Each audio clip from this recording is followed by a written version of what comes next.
everyone. Welcome to Health Mastermind Series 5. And topic for today is stress in the 21st century and strategies to manage it better. I'm Dr. Shweta. I'm an integrative health coach and I specialize in sleep, stress, and recovery management. And I'm passionate about healthy eating and living and believe in the philosophy of food as medicine and you're what you eat. Sorry. Today, I have with me Aditi Sharma, who is a certified naturopath and integrative nutrition health coach. She's passionate about healthcare and practicing this 360 degrees approach to making sustainable life changes and to that for improving health and happiness. And she's also want to inspire people to become healthiest version of themselves. I have with me Dr. Anita Madhok, who is an integrative living coach and psychologist. She looks at life from a self-healing point of view and enables clients to live vibrant, healthy, and happy life. So what is Health Mastermind? And as you all know, it's a forum for health coaches who are intensely passionate about our work and want to bring insights into many aspects of lifestyle and health to a larger world at large. So this is the first in our series, which will meet our goals. If you are inspired by what we do, please write in. We are hugely engaged. And send us your queries on daily health practices. We will take up the topic suggested by you. So coming to the topic for today. Evidence-based studies have proven beyond doubt that stress is a major risk factor for many lifestyle-related diseases. And statistics shows that 75 to 90% of the hospital visits are due to stress-related issues. From children to old age, everyone experiences stress. It's a part of being human. And we all need stress to learn, grow, and change. But how does stress become a problem? How does it start showing up in our bodies? And what are the best practices one can develop in order to overcome the negative effects of stress? So let us all explore in our today's session.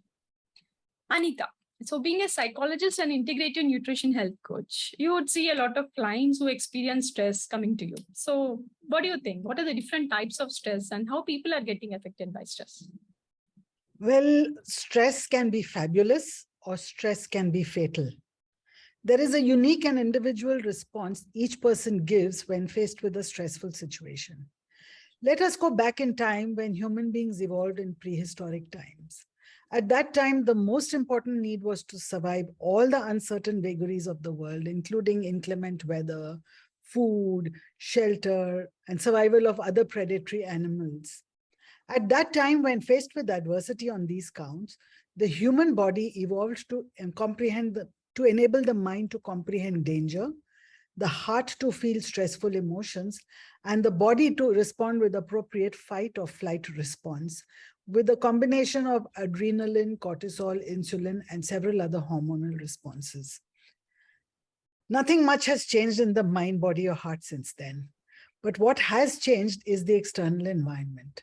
The danger elements are now replaced by threatened economic needs, which is the need to earn money to survive, social needs, the need to be accepted and loved, status needs, the need to be seen as worthy and competent. And when these needs are threatened, the mind and heart experiences stress, and it creates the same primitive response in the body, that of fight or fright. There is an adrenaline rush that helped in the past to run away from danger. This produces an insulin response, which metabolizes sugar, which provides the energy for the fight or fright response.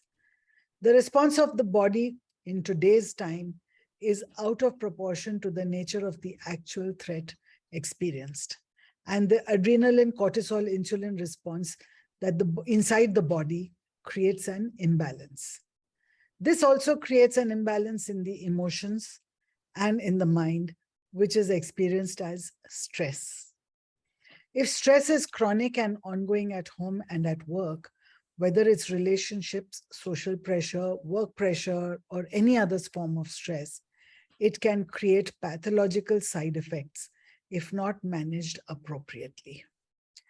Pathological side effects of stress range from insomnia, substance addictions, chronic lifestyle diseases like heart disease, some forms of cancer, digestive problems, insulin-related disorders like diabetes and PCOS, chronic fatigue, panic attacks, anxiety, depression, nervous disorders, and many, many more. In fact, most psychologists agree that almost 80% of physical diseases are of psychosomatic origin. Some even believe in metaphysical linkages of diseases with the journey of the soul through life. But Aditi, let's hear your point of view on stress. Yeah. Well, a busy lifestyle keeps you on your toes. Everyone has different stress carrying capacity. Stress is everywhere, whether we like it or not. So everyone expresses stress from time to time. Anything from everyday responsibilities like work and family to serious life events such as new diagnosis of new disease, death of your loved ones, or disturbed relationship can trigger stress. So as stress level rises, many psychological changes like pulse, blood pressure, respiration, sweating, pupil dilation levels occur in our body. So stress is a natural physical and mental reaction to life experiences. When we suppress some emotions that eventually come out in the form of anger, anxiety, behavioral changes, or in the form of pain. So during childhood and adolescence, there are numerous stresses that can lead to psychological sequel. And these stresses can include physical or emotional abuse, chronic neglect, bullying, high level of academic pressure, living with a mental health condition such as ADHD or anxiety depression. So there is a considerable research documenting the effects of stress on psychological health during childhood and adolescence. So we need to address the cause of the origin and acknowledge it, as few things are not in our control. So sometimes we become self-centered about our thoughts and approach, and we feel ourselves victim of not coming up to our expectations, which further adds stress to our life. So, well, Shweta, so how does stress start showing up in our body? So can you please throw some light on that? Yeah. See, our human body is a complex machine. So where a lot of physiological, biochemical changes happens at the cellular levels all the time. So to keep our bodies under balance, also known as homeostasis. So when a person is stressed, a stress response occurs, which involves all the major body systems. It includes autonomic nervous system, immune system, endocrine system, and remaining digestive system. So in order to maintain that homeostasis, these changes happen. So, but these all are acute responses and they're protective. But if the same continue for a long time and the same responses become pathological and they show up in the body like having a pain, body issues, like gut issues, and frequently getting sick, brain fog, or like poor concentration, mood disorders, weight issues, and many more. So, As I said before, most behavioral scientists will agree that almost 80 to 90% of chronic diseases have an underlying psychosomatic base under the problems that are on the surface. The mind-body link cannot be discounted. In fact, I do believe that the mind and body are one entity and not two. And these are intricately linked in ways in which we are just beginning to understand scientifically. Stress is externally created by interpersonal relationships, social pressures, career pressures, work pressures, and stress is also internally created by your inner emotional patterns, your self-defeating behaviors, low self-esteem, lack of resilience, vulnerability, and fragility of human emotions, and many other psychological orientations. The hormonal imbalances created by chronic stress vary from person to person, as stress is a very unique and bio-individual experience. Stress is fabulous for some and fatal for others. Stress is not always bad. Some people thrive on the same conditions which others would consider stressful. Even if the experience of stress is negative, it could drive us to make course corrections and seek solutions and lead us on the path of self-healing, learning, and growing. So when the individual experience of stress is negative, it does show up in our bodies in all the ways that Dr. Shweta has just outlined. That is when an integrative health coach can help in ways that the medical world cannot.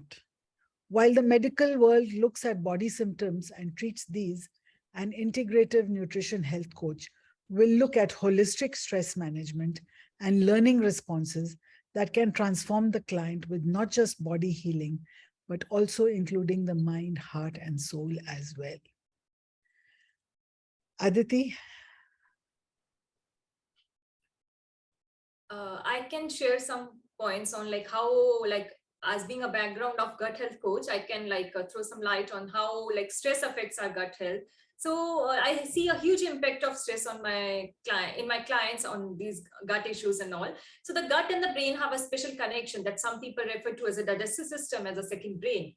This connection, named the gut-brain axis, means that when you experience stress, it can actually have an indirect effect on your digestive system and the gut health. If you ever gone with your gut to make a decision or felt butterflies in your stomach before entering into a meeting or presentation, then you have experienced the connection between gut and the brain. So when you experience stress, your brain go into fight or flight mode, just Anita ma'am told, which is a sympathetic nervous system, and pushing you to either fight the perceived threat or flee the situation. So during this response, dilation slows down or even stops, so that body can focus on facing the perceived threat. For these reasons, like managing stress is not only important for your mental well-being, but also for your gastrointestinal health. Stress also affects your gut microbiome. Even short exposure of stress can shift the type and the number of bacteria found in the gut. The more stressed the person is, the less healthy bacteria exist in their gut. Both emotional stress and physical stress affect the microbiome. So it's important not to push too hard either physically. Few other problems like stress affect the mucosal barrier in the small intestine and colon, which can contribute to the development of leaky gut, in which there is a tight junctions in our intestines, those when we eat our food, so undigested food particles get leaked out into our bloodstream, which further raises other health problems, which we can call as intestinal permeability. Another is lower immunity. Cortisol released during the stress suppress immune functions. Stress can also decrease the body's lymphocytes. That's the white blood cells that fight against infections. So lower your lymphocyte level, the more you are at risk of viruses, including the common cold and cold sores. So Anita, so what are the different stress management strategies which you use with your clients and that help them to overcome the stress, and what are your strategies to follow? So according to me, self-help strategies that you can buy off a bookshelf or on the internet, they work only some of the time. For many folks, they pick up stress management tips and suggestions from media, social networks, and from conversations with others whom they want to emulate, from some quotation that they got on their WhatsApp messages. And for most folks, such a piecemeal approach often results in further aggravating the stress experience. And it's very common for us to hear them saying, I tried doing this, it worked for some time, but now I need a new practice to do. Some will say, no matter what I do, this stress will kill me someday. Others might resort to cynicism and rationalize their experience of the world as I'm okay, you're not okay. Or even worse, I'm not okay, you're okay. And in the worst case scenario, I'm not okay and you're not okay. In most of these cases, the pathological side effects I described earlier by way of substance abuse, addictions, blaming behavior, low self-esteem, ego problems will continue to prevail, and things don't really change for the better. It is a very rare case of people who take responsibility for their emotions and experiences and embark on a self-healing, holistic, transformational change. In India, we believe a guru or a teacher, and now even a health coach, can help hold hands along the journey of self-healing and learning. Yeah, So, very true. yes, please. So when people are stressed, they usually tend to look at, the ways to lower their stress. Like they tend to binge eat, use drugs or alcohol, or excessive social media. So while these are protective mechanisms in which the brain is trying to decrease the effect of stress, but we need to learn ways in which we are able to recover better and are able to handle the stress in a better way. So rather than just trying to lower the stress, I would say better focus on the recovery mechanisms, like having a proper sleep and incorporating movement, fulfilling activities, balanced nutrition, and having a good social connections, being mindful. So just like any other skills, these recovery mechanisms can also be learned by taking small and consistent actions. And in this way, we can counteract the effects of stress on our bodies in a better way. So Aditi, what do you think?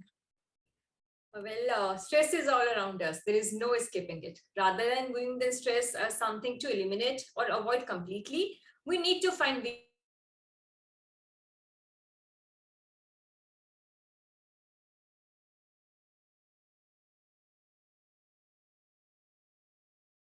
people use to manage stress, like focus which help in overcoming stress, like ashwagandha, curcumin, holy basil, and even meditation, express gratitude. All these are the practices which we can like incorporate in our daily life to overcome the stress. My personal experience to manage stress is owning a pet. Many scientific studies shows that interacting with fish, birds, dogs, cats, and many more animals can also help relieve depression and anxiety. Research has been shown that when people are petting an animal, their body produces more oxytocin, which makes them feel happier and reduce the stress levels. And eliminate the triggers, like figure out what are the biggest cause of the stress in your life. Is it your job, your commute, or your relationship? If you're able to identify what they are and see if you're able to eliminate them from your life or at least reduce them. Except that you can't do things perfectly no matter how hard you try. Also, you can't control everything in your life. So do yourself a favor and stop thinking that you can't do so much. So these are the few strategies which can help manage stress better, I would say. Anita, so as being an integrative health coach, what is your approach? Like, how do you help your clients to manage stress better? Well, in the world of psychology and behavioral sciences, we look at two kinds of stress management. One is a coping strategy that enables our clients to create actions that reduce the impact of stress. This could be meditations, yoga, exercise, and exercise is a big stress buster, eating healthy food, sleeping well, and so on. These all help to manage the symptoms of stress in our body and give us some relief. But the actual underlying chemistry of stress creation does not change when we cope. The same things continue to create stress, and with the coping strategies in place, many folks can remain on top of the stress rather than drown under. So many folks do well throughout their lives using these coping strategies. The other is a growing strategy that enables healing at a deeper level. As a coaching psychologist, I work with my clients to help identify the behavioral and emotional patterns that underlie the stress experience. This invariably comes from unresolved trauma, negative thinking patterns, low self-esteem, self-destructive behavior, and so on. Enabling the client's self-awareness and embracing old traumas, creating positive thinking patterns with gratitude, forgiveness, optimism, building self-esteem, and self-love. The same stressful world is now experienced as beautiful and full of joy and positive self-expression. Aditi. Even if you eat the cleanest diet on the planet, I would say stress, worry, and overwork can still be causing you damage.